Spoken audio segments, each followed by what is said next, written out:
कहे कबीर दीवाना, मैं ही एक बोराना। जब मैं भूला रे भाई, तेरे सतगुरु जगत लखाई। क्रिया कर्म आचार में छोड़ा, छाड़ा तीरथ नहाया। सगरी दुनिया भई सुनाई, मैं ही एक बोराना। ना मैं जानूं सेवा बंदगी, ना मैं घंट बजाई।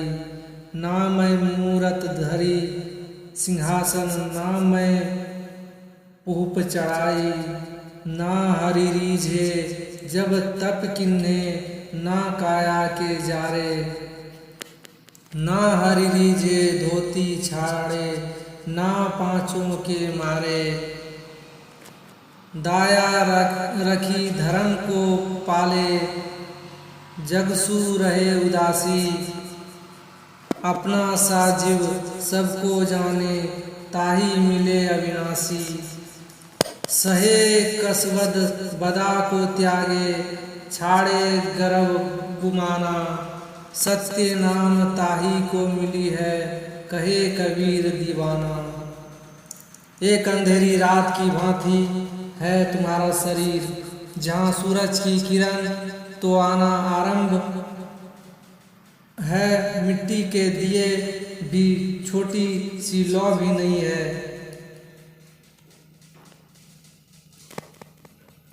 जहाँ सूरज की किरण तो आना असंभव ही है। इसका भी होता तब भी ठीक था, या इतना ही होता तब भी ठीक था। निरंतर अंधेरे में रहने के कारण तुमने अंधेरे को ही प्रकाश भी समझ लिया है। और जब कोई प्रकाश से दूर हो और अंधेरे को ही प्रकाश समझ ले, तो सारी यात्रा अवरुद्ध हो जाती है। इतना भी होश बना रहे कि मैं अंधकार में हूँ, तो आदमी खोजता है, फड़फड़ाता है प्रकाश के लिए, प्यास के लिए, टटोलता है, गिरता है, उठता है, मार्ग खोजता है, गुरु खोजता है। लेकिन जब कोई अंधकार को ही प्रकाश समझ ले, तब सारी यात्रा समाप्त हो जाती है। मृत्यु को ही कोई समझ ले जीवन, तो फिर जीवन का द्वार बंद हो गया। एक बहुत पुरानी यूनानी कथा है। एक सम्राट को ज्योतिषियों ने कहा कि इस वर्ष पैदा होने वाले बच्चों में से कोई एक तेरे जीवन का घाती होगा। ऐसी बहुत कहानियां हैं संसार के सभी देश में। कृष्ण के साथ भी ऐसी कहानी जुड़ी है, और जीसस के साथ भी ऐसी कहानी जुड़ी है।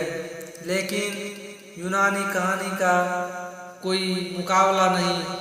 सम्राट ने जितने बच्चे उस वर्ष पैदा हुए, सभी को कारागृह में डाल दिया, मारा ना किसी को, क्योंकि सम्राट को लगा कि कोई एक इनमें से हत्या करेगा और सभी हत्या मैं करूं, यह महापातक हो जाएगा और महापाप हो जाएगा।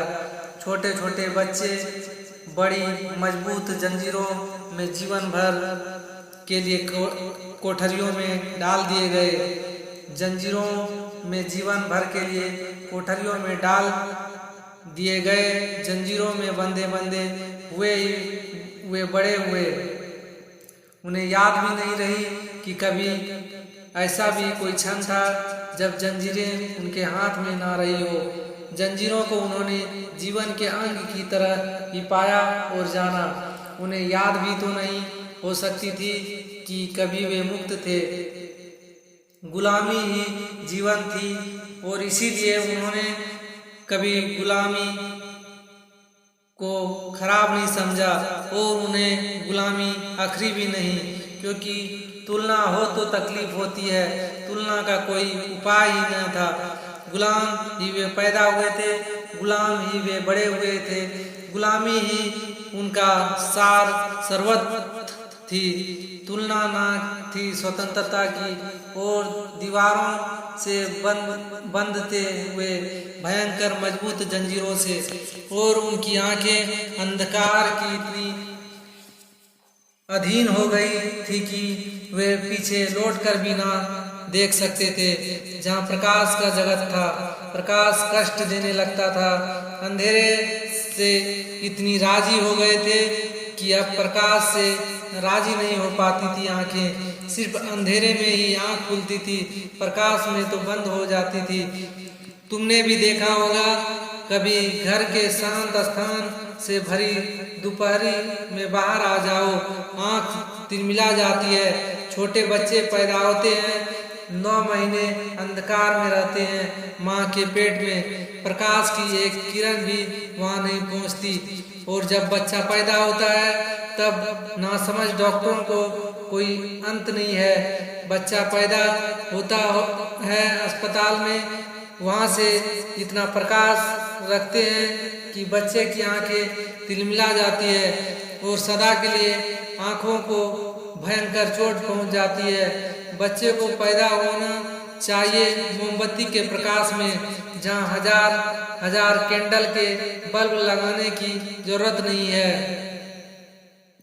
दुनिया में जो इतनी कमजोर आंखें हैं, उनमें से 50% के लिए अस्पताल का डॉक्टर जिम्मेदार है। उसको सुविधा होती है ज्यादा प्रकाश में, वह देख पाता है क्या हो रहा है, क्या ना हो रहा है, क्या करना है, क्या नहीं करना। इसलिए उसकी सुविधा का सवाल ना ही है, सुविधा तो बच्चे की है। जो जीवन भर रहे हैं अंधकार में, 9 महीने नहीं, पूरे जीवन वे पिछले या पीछे लौटकर भी नहीं देख सकते थे।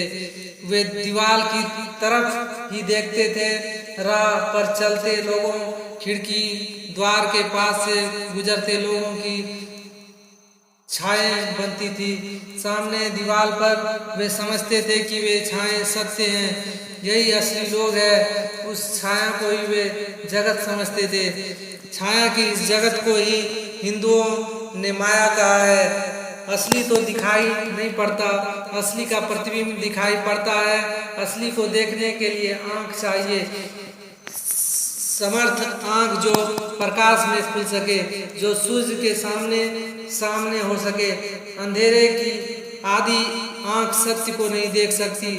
सत्य ढका हुआ नहीं है, सत्य तो प्रकट है, उधड़ा हुआ है। तुम्हारी आंख कमजोर है और सत्य को ना देख पाएगी। धीरे धीरे उन्होंने पीछे लौटकर देखना ही बंद कर दिया। पीछे लौटकर देखने का मतलब यह था आंख में आंसू आ जाए, वह पीड़ा का जगत था। तुमने भी सत्य को देखना बंद कर दिया है, और जब भी कोई तुम्हें सत्य दिखा देता है तो पीड़ा होती है, अंदर जमता नहीं, कष्ट होता है। जब भी कहीं कोई सत्य कह देता है तो कष्ट ही होता है। लेकिन एक आदमी ने हिम्मत की, क्योंकि उसे शक होने लगा ये छाए ना ही है, क्योंकि इनसे बोलो तो ये उत्तर नहीं देते, इन्हें छुओ तो कुछ भी हाथ नहीं आता, इन्हें पकड़ो तो कुछ पकड़ में नहीं आता। एक आदमी को शक होने लगा, कोई मनीषी, कोई बुद्ध। उस आदमी ने धीरे धीरे पीछे देखने का आरंभ शुरू किया। वर्षों लग गए, बड़ा कष्ट हुआ। जब भी पीछे देखता आंखें तिलमिला जाती, आंसू गिरते, लेकिन उसने आरंभ जारी रखा। वह बड़ी तपस्या थी। फिर धीरे धीरे आंखें राजी होने लगी, और तब वह चकित हुआ कि हम किसी कारागृह में पड़े हैं और हमने छायाओं को सत्य समझ लिया है। वह पीछे देखने में समर्थ हो गया। उसकी गर्दन मुड़ने लगी और उसकी आंखें देखने लगी बाहर के रंग, वृक्ष और वृक्षों में खिले फूल। राह से गुजरते लोग, रंगीन थी दुनिया काफी। छाएं बिल्कुल रंगहीन थी, उदास थी। बाहर उत्सव था, छायाओं में कोई उत्सव पकड़ में नहीं आता था। बच्चे नाचते गाते निकलते थे, छाएं तो बिल्कुल चुप थी, वह वाणी ना थी, वहाँ मुखरता ना थी, बाहर छिपे छुपा हुआ असली जगत था। उस आदमी ने धीरे धीरे इसकी चर्चा दूसरे कैदियों से शुरू की।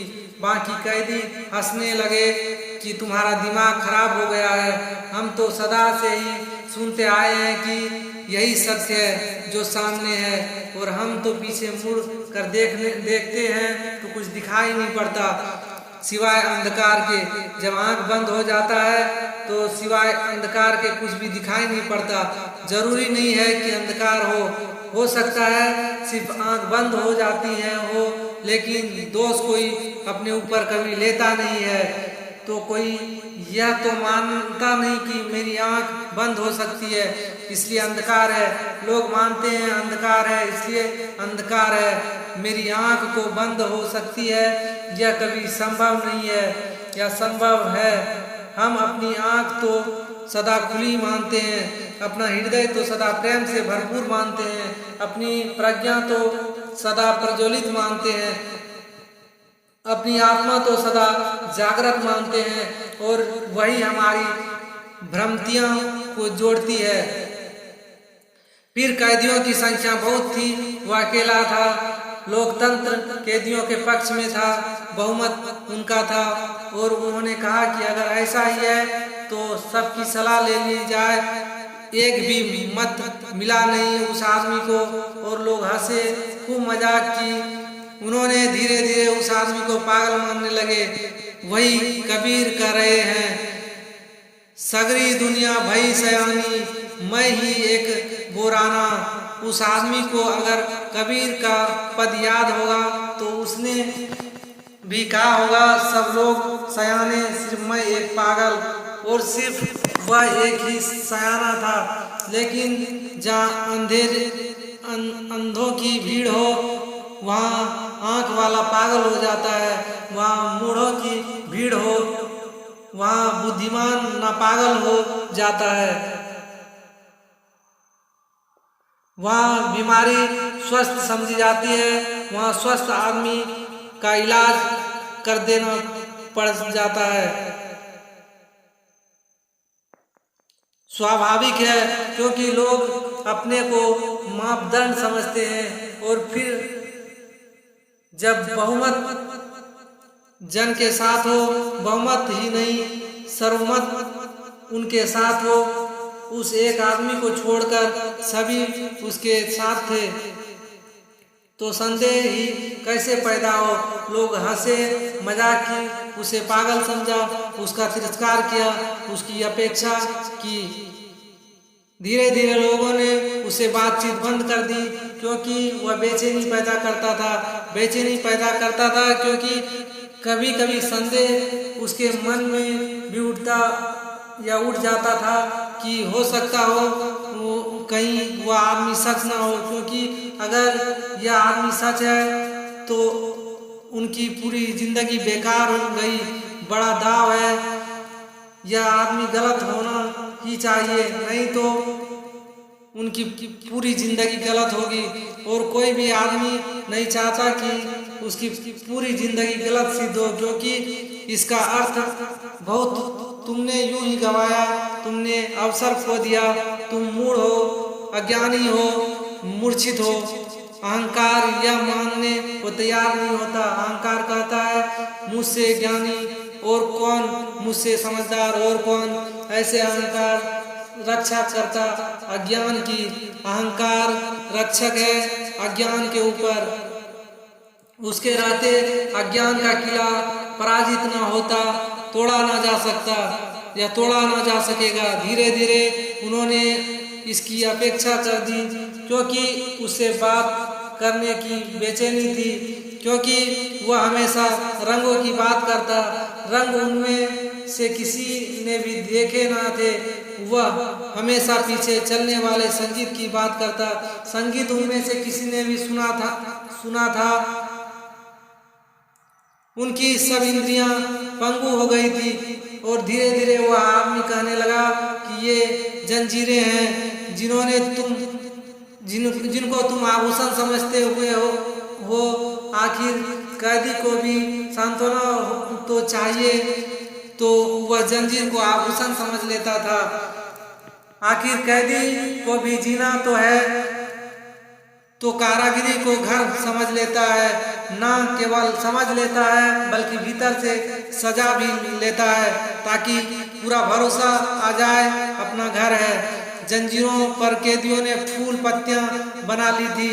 जंजीरों को घिस घिस कर वे साफ किया करते थे, क्योंकि जिसकी जंजीर जितना चमकदार होती वह उतना ली समझा जाता था। जिसकी जंजीर जितनी मजबूत होती वह उतना धनी समझा जाता था।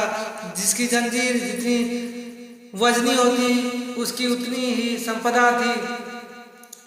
स्वभावतः अगर जंजीर कमजोर होने लगे तो वे उसे सुधार लेते थे, क्योंकि जंजीर ही उनका जीवन था और जंजीर को उन्होंने जंजीर कभी माना न था, वह आभूषण था।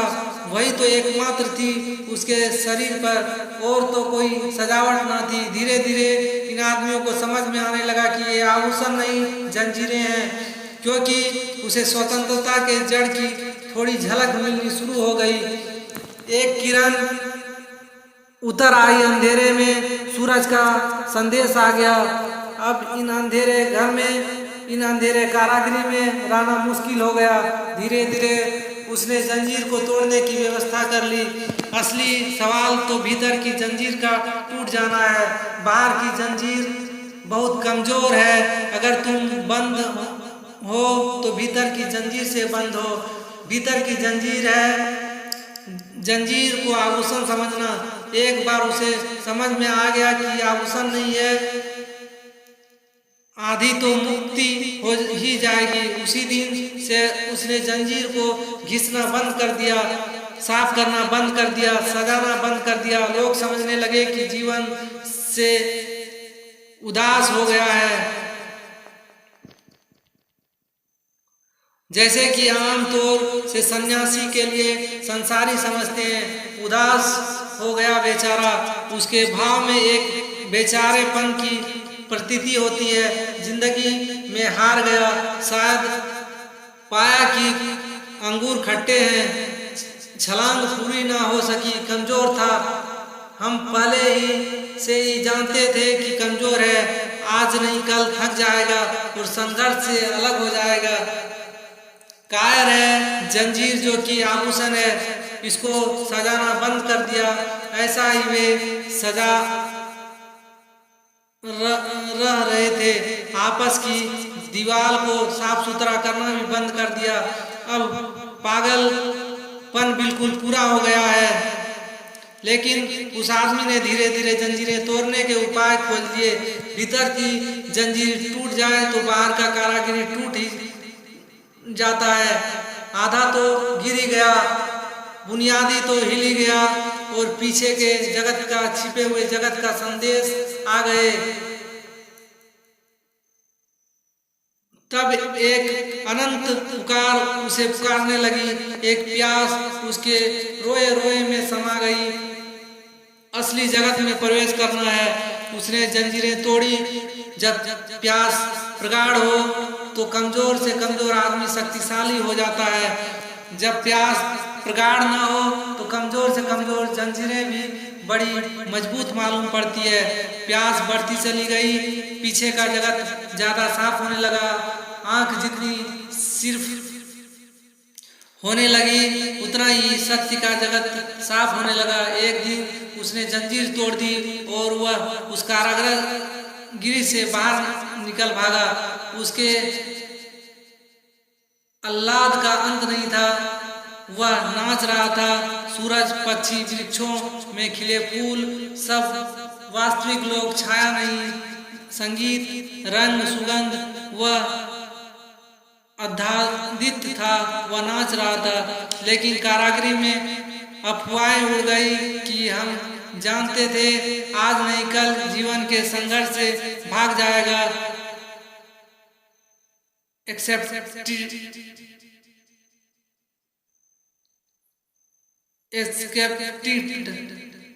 पलायनवादी भगोड़ा संसारी हमेशा सन्यासी को यही कहता रहता है। उसने साधारण सन्यासी को कहा हो ऐसा नहीं है। महावीर और बुद्ध को भी भगोड़ा ही कहा है, भाग गए। यह अपने को बचाने की तरकीब है, यह अपने को सांत्वना देने की तरकीब है कि हम कायर नहीं तो तुम कायर हो, इसलिए तुम वहाँ हो जहाँ तुम हो। यह अपने को समझाने की तरकीब है। हम कोई पलायनवादी नहीं, हम तो जीवन के संघर्ष में जूझेंगे और तुम्हें जीवन का भी पता नहीं, और जिससे तुम जूझ रहे हो वह केवल छाया का जगत है। असली जूझने वाले जीवन से जूझते हैं। तुम जिससे जूझ रहे हो और जिससे लड़ रहे हो वह सपनों से ज़्यादा मूल्यवान नहीं, और उसका अस्तित्व तुम्हारी नींद में है। उसका अस्तित्व और कहीं भी नहीं है। वह तुम्हारा सपना है, वह तुम्हारा अंधकार है, वह तुम्हारी गहन निंद्रा और मूर्छा है। लेकिन अगर सब लोग सोए हो और एक जाग जाए, भले वे सोए लोग भयंकर दुखद स्वप्न देखते हो कि नरक में सड़ाए जा रहे हैं, गलाए जा रहे हैं, तो भी वे सोए हुए लोग कहेंगे भगोड़ा भाग गया, जीवन के संघर्ष को छोड़ गया। करवट ले लेंगे, फिर अपने सपने में खो जाएंगे। थोड़े दिन चर्चा रही, फिर लोग भूल गए। लेकिन उस आदमी जीवन में एक नई बेचैनी का प्रारंभ हुआ। जितना उसने बाहर की मुक्ति व आनंद को जाना, जितना उसने सत्य को अनुभव किया, उतनी ही नई महाकरुणा, एक दुर्दम्य करुणा पैदा होने लगी। चोट लौट आए कारागृह में और खबर दे उन सब लोगों को। थोड़े दिन तो ऐसे उसने समझाया अपने को कि वे सुनेंगे नहीं, और बहुत उनका है, वे सिर्फ हंसेंगे, वे भरोसा नहीं करेंगे, क्योंकि अंधकार में रहते रहते लोग श्रद्धा भूल ही जाते हैं। श्रद्धा तो प्रकाशवान चित्त का लक्षण है। अंधेरे में रहने वाले लोग संदेह में निस्नाद तो जाते हैं। संदेह अंधकार का हिस्सा है, श्रद्धा प्रकाश का। इसलिए तो समस्त इंद्रियों ने श्रद्धा को सेतु माना है कि अगर अंधकार से प्रकाश की ओर जाना है या आना है तो श्रद्धा के सेतु से गुजरना पड़ेगा। एक भरोसा चाहिए। भरोसे का मतलब इतना ही है कि मैं जो नहीं जानता है या मैंने नहीं जाना है वह भी हो सकता है। अगर तुम यह सोचते हो कि तुमने जो जाना है बस उतना ही है, तब तो यात्रा का कोई सवाल ही नहीं है, वह समाप्त हो गई।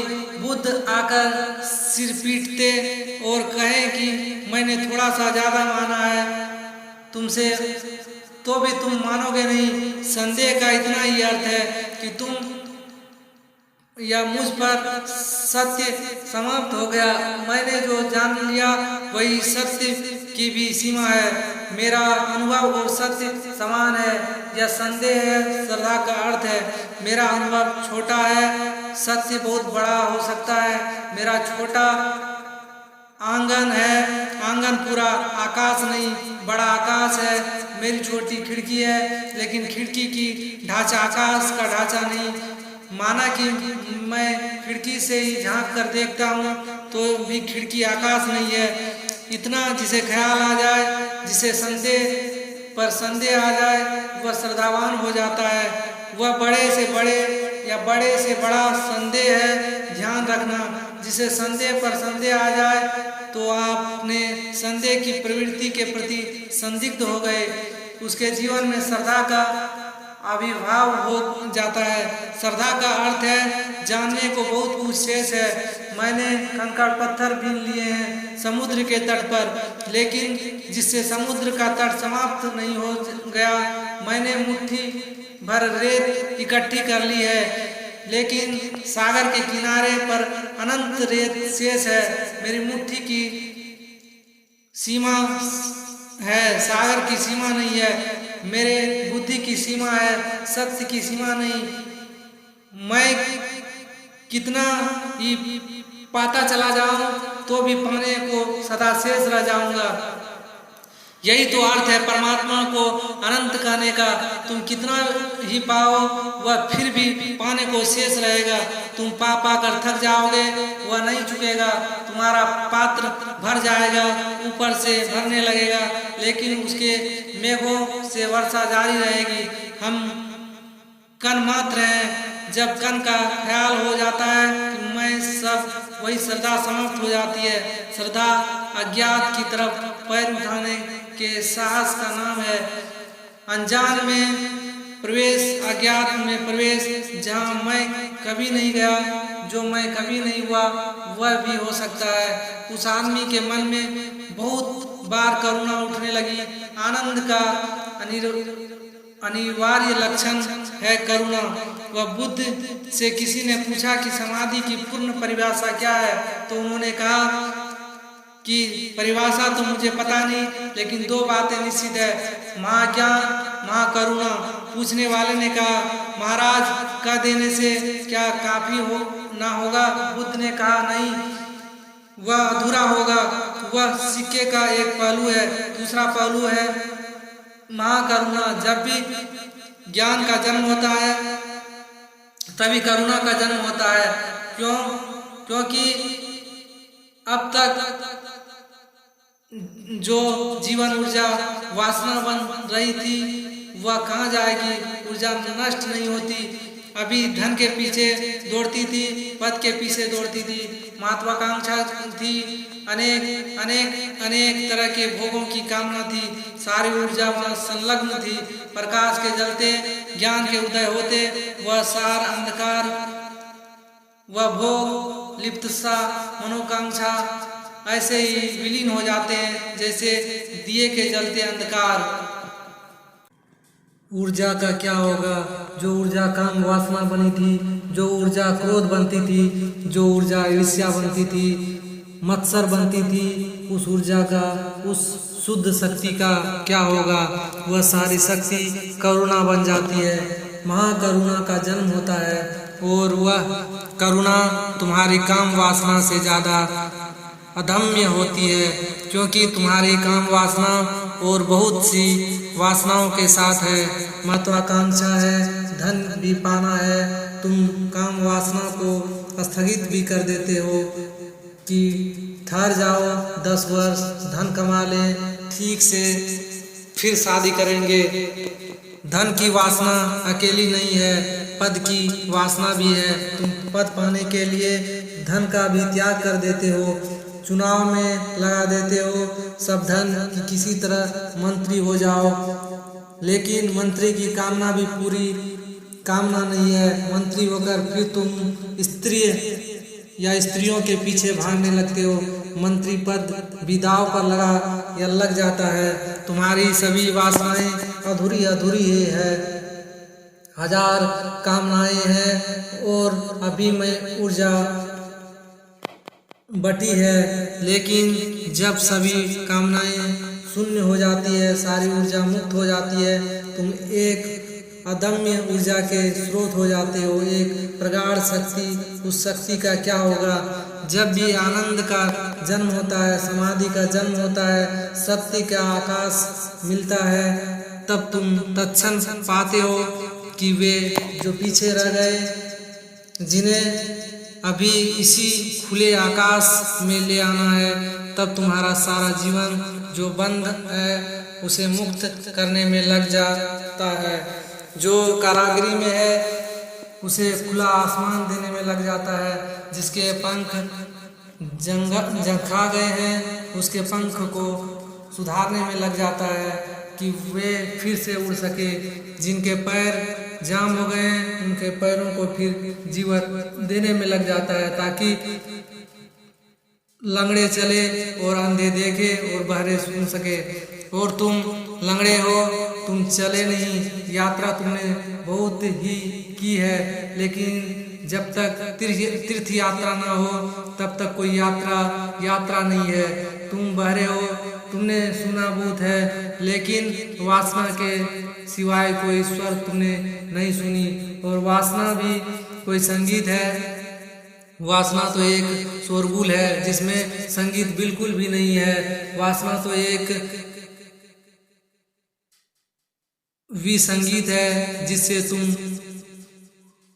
तनते हो, चिंतित होते हो, बेचैन परेशान होते हो। संगीत तो वह है जो तुम्हें भर दे उस अनंत आनंद में से, जहाँ सब बेचैनी खो जाती है, जहाँ चैन की बांसुरी बजती है, और ऐसी बांसुरी कि उसका फिर कभी अंत नहीं आता। तुम अंधे हो, तुमने बहुत कुछ देखा है, लेकिन जो देखा है वह सब ऊपर की ऊपर रेखा या ऊपर की ऊपरी रेखा है। भीतर का सत्य तुम नहीं देख पाते। शरीर दिखता है, आत्मा नहीं दिखती, पदार्थ दिखता है, परमात्मा नहीं दिखता। दृश्य दिखाई पड़ता है, अदृश्य नहीं दिखाई पड़ता, और अदृश्य ही आधार है दृश्य का। परमात्मा ही आधार है पदार्थ का, और आत्मा के बिना क्षण भर भी तो शरीर जीता नहीं।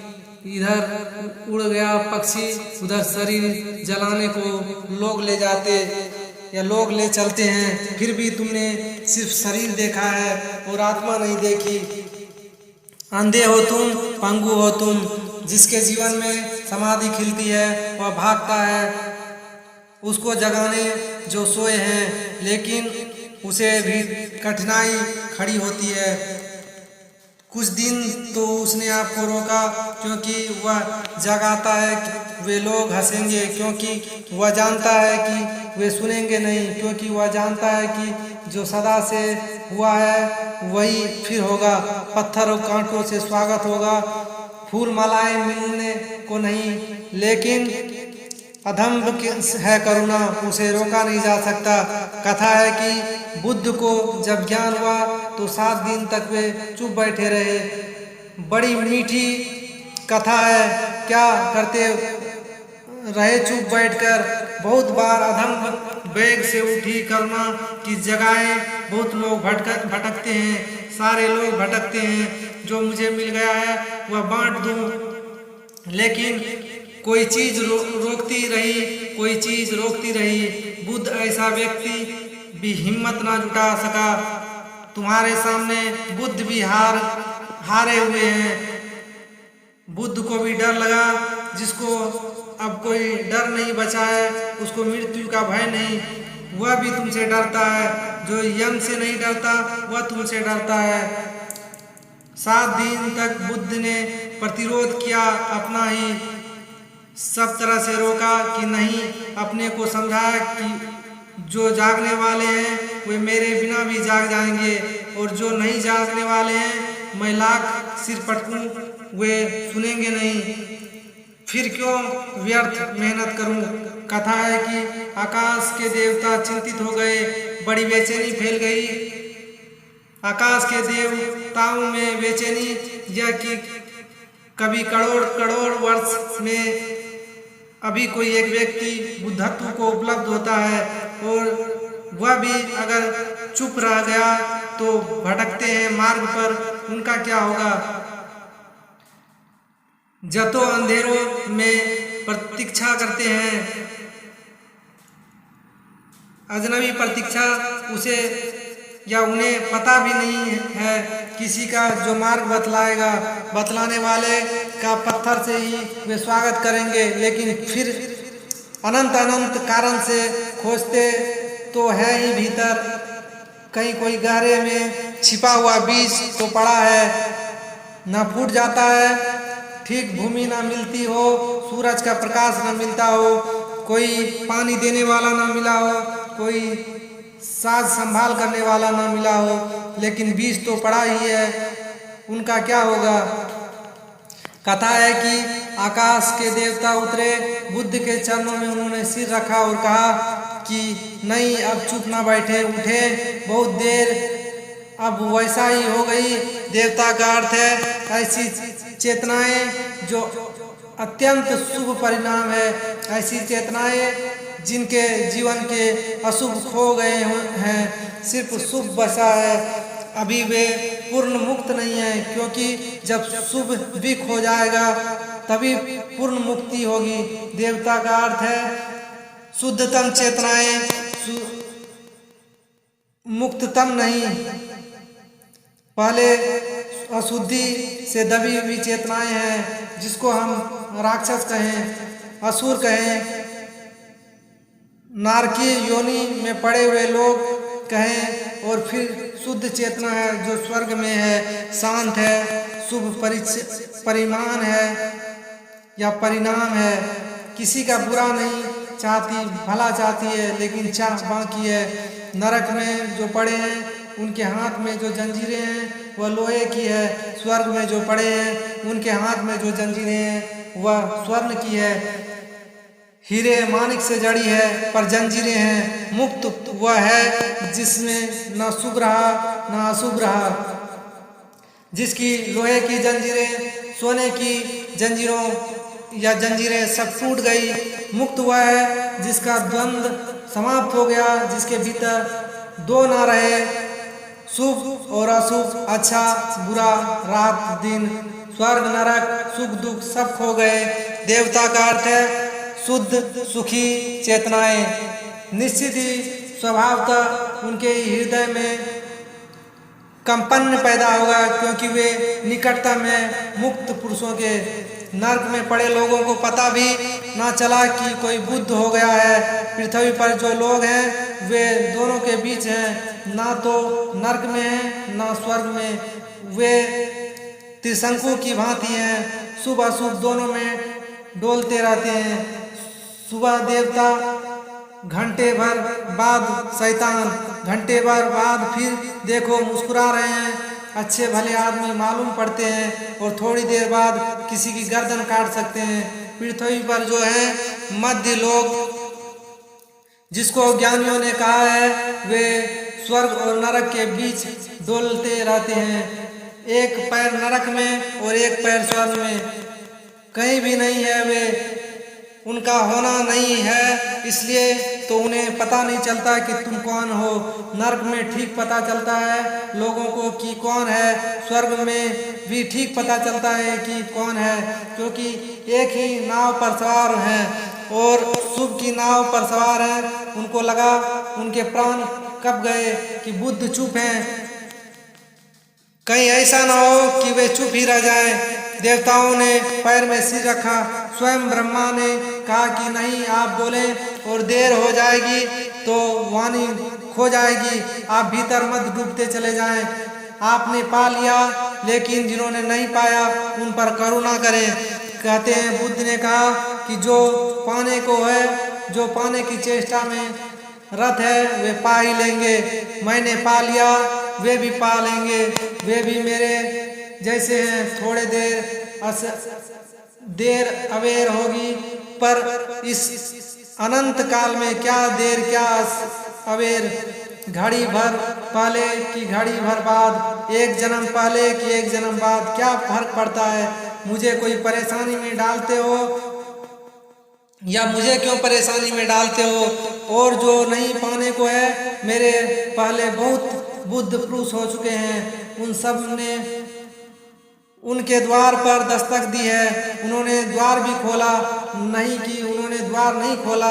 वे नाराज भी हो गए कि क्यों हमारी नींद तोड़ते हो, क्यों हमारी भीतर में दखल देते हो, हम जैसे हैं ठीक हैं, क्यों हमें बेचैन करते हो। ये किस लोग की खबरें लौटे हो, यह लोग सब कुछ है, कोई और लोग नहीं है। उन्होंने श्रद्धा नहीं की, वे नहीं सुनेंगे। हजारों बुद्ध रह चुके हैं, मैं भी हार जाऊंगा, तुम मुझे क्यों परेशान करते हो। देवताओं ने चिंतन किया, विचार किया और कुछ तर्क निकाला कि निकालना ही पड़ेगा कि बुद्ध को उनके बाहर ले आया जाए। फिर वे सब विचार करके आए और उन्होंने कहा कि आप ठीक कहते हैं, कुछ है जो आपके बिना भी पा लेंगे और कुछ है जो आपके सहयोग के भी नहीं पाएंगे, लेकिन दोनों में मध्य में भी कुछ है जो आपके बिना ना पा सकेंगे और आपके साथ पा लेंगे। उनकी संख्या बहुत न्यून होगी। समझ लो कि एक ही आदमी पा सकेगा तो भी उपाय करने योग्य है, क्योंकि एक व्यक्ति का भी बुद्धत्व को उपलब्ध हो जाना इतनी महान घटना है कि आप बैठे मत रहें। बुद्ध ने झुकना पड़ा, देवताओं के तर्क से नहीं देवताओं के तर्क ने तो जो प्रतिरोध था उसको भर तोड़ा। भीतर तो करुणा बहने को तैयार थी। उस आदमी को भी तकलीफ हुई, बेचैनी हुई और बेचैनी होने लगी। कारागृह में जिसको छोड़ आया था उसकी याद आने लगी। वे ऐसे ही बंदे बंदे समाप्त हो जाएंगे। उनका जीवन ऐसे ही अंधकार में पैदा हुआ, अंधकार में ही खो जाएंगे। कभी उनकी आंखें प्रकाश न देख सकेगी, वे छाए ही देखते रहेंगे। दीवार पर वे जंजीरों को ही आभूषण मानते रहेंगे। उन्हें मुक्त के पंख कभी भी ना मिलेंगे। नहीं, भारी होने लगा उनका मन।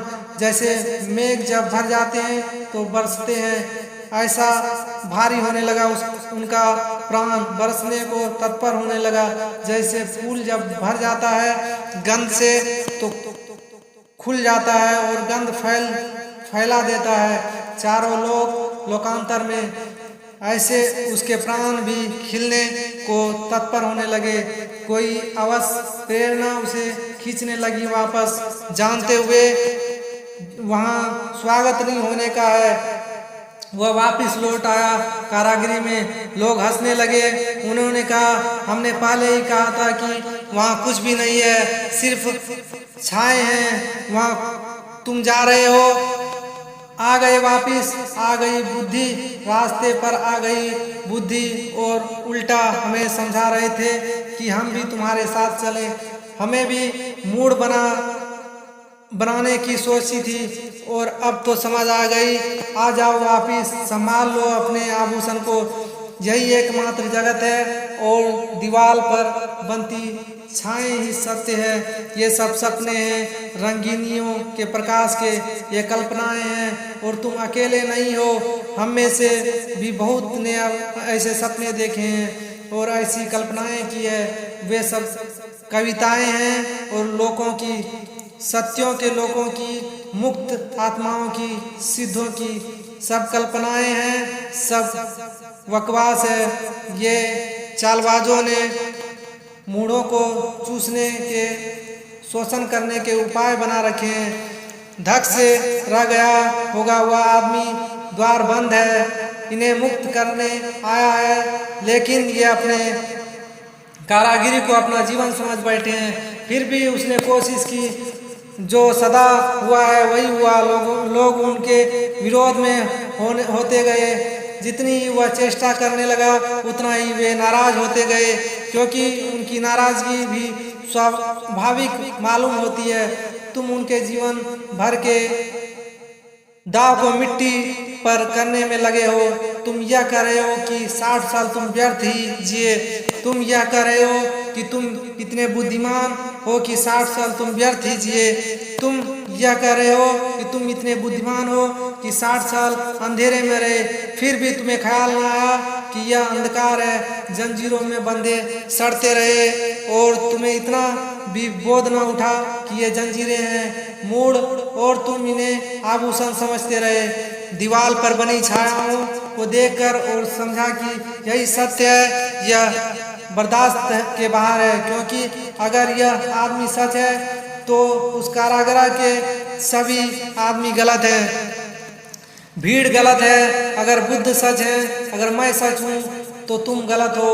तुम्हारे सही होने का एक ही उपाय है कि मैं गलत हूँ, और तुम आसानी से यह उपाय कर सकते हो।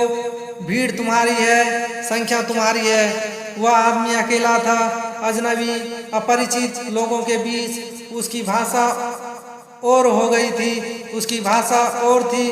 उसके बीच, उन लोगों के बीच अब कोई संवाद होना तक मुश्किल था। उनके लाख समझाने की कोशिश की, लेकिन कोई समझने को राजी ना था। फिर उसका समझाना भी लोगों के सिर पर भारी होने लगा, और जो सदा हुआ है वही हुआ। उन्होंने पत्थर से ही और जंजीरों की चोटों से उस आदमी को मार डाला। तुमने जीसस के साथ वही किया, तुमने सुकरात के साथ वही किया, तुमने मंसूर के साथ वही किया। यह कहानी बड़ी प्रचलित है और बड़ी नई भी, पुरानी से पुरानी, नई से नई। यह अतीत में भी होती रही है और आज भी हो रही है, भविष्य में भी होती रहेगी। यह चिर नूनतम और चिर पुरातन कथा है। यूनान के बहुत बड़े मनीषी अफलातून ने इस कथा का एक अंश अपनी किताब में उल्लेख किया है, लेकिन यह कथा अफलातून से भी पुराना है। यह उतनी ही पुरानी है जितना आदमी पुराना है, और यह तब तक रहेगी जब तक एक भी आदमी जमीन पर बंधा हुआ है। अब हम कबीर के इस सूत्र को समझने की कोशिश करें। जब तुम समझ जाओगे क्यों कबीर कहता है, कहे कबीर दीवाना, नहीं तो तुम ना समझ पाओगे क्यों कबीर अपने को खुद पागल कहता है। कैसी बेबूझ दुनिया है। प्रज्ञावान पागल समझे जाते हैं, मूढ़ ज्ञानी जिन्हें कुछ भी पता नहीं है, उन्होंने शब्दों का कचरा इकट्ठा कर लिया है या खोपड़ी से शास्त्र भर लिया है। वे ज्ञानी हैं, वे पंडित हैं। कबीर काशी में रहे जीवन भर। पंडितों की दुनिया स्वभावतः उन सभी पंडितों ने कहा होगा पागल है। काशी, वहाँ तो सबसे बड़ा और सबसे ज्यादा बड़े अंधों की भीड़ है। वहाँ तो सब तरह के मूढ़ प्रतिष्ठित है, जिसके पास शब्दों का जाल है। वेद उपनिषद है, गीता पुराण है। जिन्होंने गीता पुराण वेद उपनिषद कंठस्थ है, शब्दों के अतिरिक्त जिन्होंने कुछ भी नहीं जाना, दीवारों पर बनी छायाओं को उन्होंने और जिन्होंने इकट्ठा किया है बड़ी मेहनत से, बड़े श्रम से, बड़ी कुशलता से, वे बड़ी निष्णात है तर्क में, क्योंकि शब्द तो छाया है सत्य की और तर्क तो सिर्फ सांत्वना है। इसलिए कबीर अपने को खुद कहते हैं, कबीर कहते हैं, कहे कबीर दीवाना। एक एक शब्द को सुनने की, समझने की कोशिश करो, क्योंकि कबीर जैसे दीवाने मुश्किल से कबीर होते हैं, अंगुलियों पर गिने जा सकते हैं, और उनकी दीवानगी ऐसी है कि तुम अपना सौभाग्य समझना अगर उनकी सुराही की शराब से एक बूंद भी तुम्हारे कंठ में उतर जाए। अगर उनका पागलपन तुम्हें थोड़ा सा भी छू ले तो तुम स्वस्थ हो जाओगे। उनका पागलपन थोड़ा सा भी तुम्हें पकड़ ले, तुम कभी कबीर जैसा नाच उठो और गा उठो, तो उससे बड़ा कोई धनवान या धन भाग्य नहीं। वही परम सौभाग्य है, सौभाग्यशालियों को ही उपलब्ध होती है। जब मैं भूला रे भाई मेरे सतगुरु जुगत लखाई, करिया करम अचार मैं छाड़ा तीरथ नहाया, सगरी दुनिया भई सयानी मैं ही एक बोराना। जब मैं भूला रे भाई, क्या भूला है, क्या तुम भूल गए हो, तुम स्वयं को ही भूल गए हो। सब तुम्हें याद है, वेद कंठस्थ है, सिद्धांत शास्त्र याद है, सिर्फ एक तो तुम भूल गए हो, वह तुम स्वयं को, और उसे जाने बिना सब ज्ञान व्यर्थ है। और जिसने उस एक को जान लिया उसने सब जान लिया।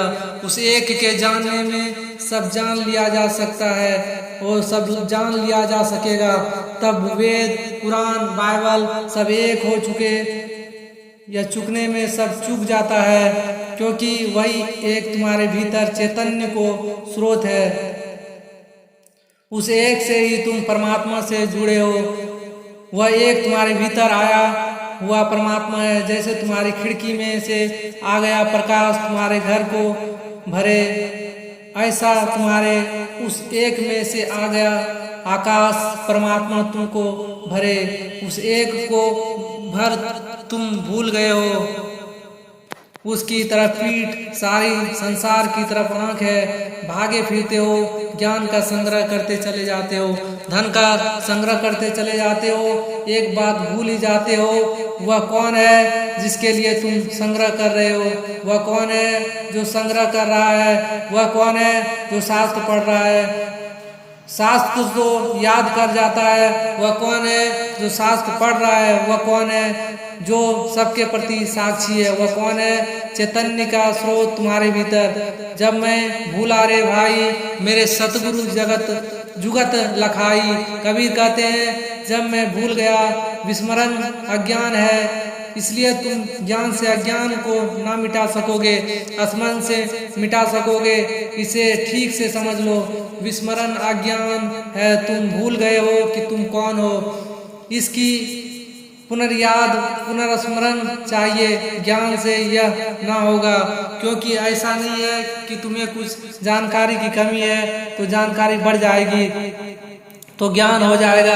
तुम्हारे मन में अभी 1000 जानकारियां हैं, 10,000 हो जाएगी, इससे तुम्हारा अज्ञान न टूटेगा। तुम पंडित हो जाओगे लेकिन तुम्हारी मूर्ता बरकरार रहेगी, क्योंकि मूर्ता का पंडित के होने से और टूटने का कोई संबंध नहीं है। मूर्ता है भुलाना, विसरना, इसलिए स्मरण से तुम्हें अपनी याद आ जाएगी मैं कौन हूँ। इसलिए कबीर 2 शब्दों में समझाते या समझे जा सकते हैं, विस्मरण और स्मरण। जिसको कबीर ने सुमिरन कहा है, सुरति कहा है। सुरति संस्कृत के स्मृति शब्द का अपभ्रंश है। स्मृति आ जाए, सुरति आ जाए, सुमिरन आ जाए, लेकिन लोग बड़े अजीब हैं। कबीर के मानने वाले को भी मैं जानता हूँ, वे माला फेरते हैं। उनसे पूछो क्या कर रहे हो, वे कहते हैं सुमिरन कर रहे हैं। सुमिरन तो उन्होंने जाप बना लिया, सुमिरन को उन्होंने जाप बना लिया। सुमिरन का अर्थ है स्मरण, जिसको गुरजीएफ ने सेल्फ रिमेम्बरिंग कहा है, आत्म स्मृति। जिनको बुद्ध ने स्मयक स्मृति कहा है, राइट माइंडफुलनेस, जिसको महावीर ने विवेक कहा है, याद। लेकिन कैसे तुम्हें याद आएगी? तुम तो भूल चुके हो, भूल गए हो। तुम्हें कोई याद दिलाए तो ही आएगी, तुम्हें खुद कैसे याद आएगी? रात तुम सोते हो, सुबह 5 बजे उठते हो, ट्रेन पकड़नी है, क्या करते हो? कोई जुगत चाहिए, अलार्म भर देते हो, अलार्म जुगत है, तुम ना जाग सकोगे 5 बजे। कोई तुम्हें जगाए, घड़ी भी जगा सकती है, यंत्र है सिर्फ, लेकिन तुम स्वयं ना जाग सकोगे। या किसी को कह देते हो पड़ोस में कि जगा देना, कोई जगा हुआ जगा सकता है। किसी सोए आदमी से मत कह देना कि जगा देना, वो पहले ही घुर्रा रहे हैं और तुम उनसे जाकर कहो कि भाई सुनो 5 बजे जगा देना, उससे कुछ हाल ना होगा या कुछ हल ना होगा। उन्होंने सुना ही नहीं, उनको खुद ही कोई जागने या जगाने वाले की जरूरत थी, कोई जगा हुआ चाहिए।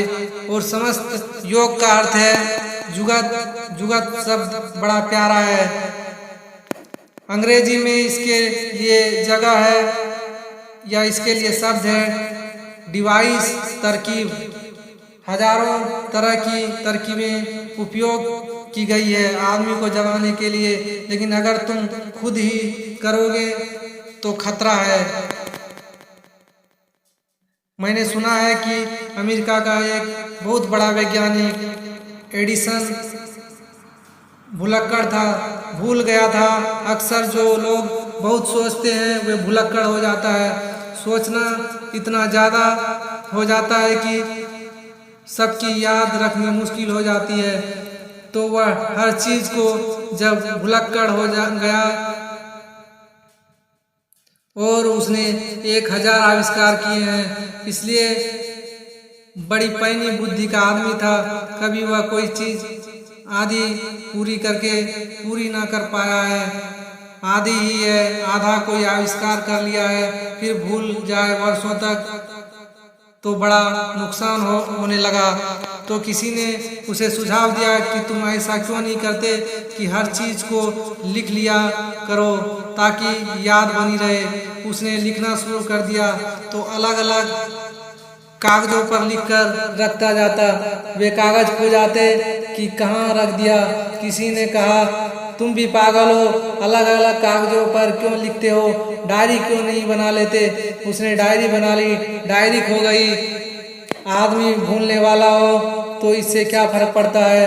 तुम चाहे कागज पर लिखो चाहे तुम डायरी पर लिखो, इससे फर्क ही क्या पड़ता है, क्योंकि वह आदमी तो बुनियादी वही है। वह डायरी भूल गया एक दिन। उनसे कहा, इससे तो कागज ही बेहतर थे, एक भूलता था तो बाकी तो बचे थे। यह पूरा गया, डायरी में सब लिखा था, अब डायरी कहाँ है। आदमी अपने से ही कोशिश करेगा तो उसका जो बुनियादी गुण है उसके पार नहीं जा सकता। इसलिए आध्यात्मिक जीवन में गुरु की अनिवार्यता है। गुरु का केवल इतना ही अर्थ है, कोई जो जगा जाए या जाग गया, कोई जो तुम्हें भूलने ना देगा, कोई जो तुम्हें कोड़े लगाता होगा, कोई जो तुम्हें हिलाता होगा या हिलाता रहेगा, कोई जो तुम्हें करवट लेकर फिर सपनों में ना खो जाने देगा। तुम्हारा सारा अतीत निंद्रा की तैयारी है। गुरु के रहते भी तुम जाग जाओ यह पक्का नहीं है, लेकिन गुरु के बिना तो बिल्कुल पक्का है। तुम जाग ना सकोगे। हाँ, यह तो हो सकता है कि तुम नींद में हो, सपना देखने लगो कि जाग गया। यह भी होता है, तुम्हारे कभी नींद में भी ऐसा सपना देखा होगा कि जब तुम जाग गए। इसलिए अलार्म भी बहुत काम नहीं दे सकता।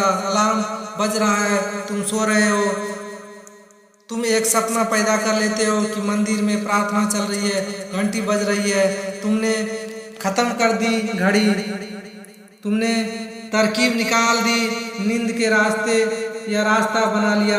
क्योंकि अगर अलार्म हो तो जागना पड़ेगा। तो नींद ने एक सपना पैदा किया। नींद ने कहा कि आह, कैसी सुंदर आरती उतर रही है। सवाल ना रहा, नींद में तुम अलार्म भी बंद कर सकते हो, करवट ले सकते हो। घड़ी मुर्दा है, इसलिए विधियां अकेली काम ना करेगी, गुरु चाहिए। विधियां तो उपलब्ध है, पतंजलि का योग शास्त्र, योग सूत्र उपलब्ध है, सब विधियां लिखी है। लेकिन अगर किताब पढ़कर तुमने काम किया तो विधियां घड़ी की तरह होगी, यंत्रवत तुम कर भी लोगे, लेकिन करेगी तो तुम ही सोया हुआ आदमी। कबीर कहेंगे, स्मरण करो, तुम सुमिरन कर लोगे, माला फेर लोगे। जीवित गुरु चाहिए। सभी धर्म मर जाते हैं, जिस दिन उनका जीवित गुरु मर जाता है उसी दिन मर जाता है। सिख धर्म जिंदा था जब तक 10 गुरु जिंदा रहे। जिस दिन गुरु गोविंद सिंह ने तय किया कि अब गुरु ग्रंथ ही गुरु होगा, अब कोई जीवित गुरु नहीं होगा, उसी दिन मर गया। तो 10 गुरुओं के जीते जी जो खूबी थी सिख धर्म में, वह बात ही और थी। तब यंत्र नहीं था, जीवित आदमी था।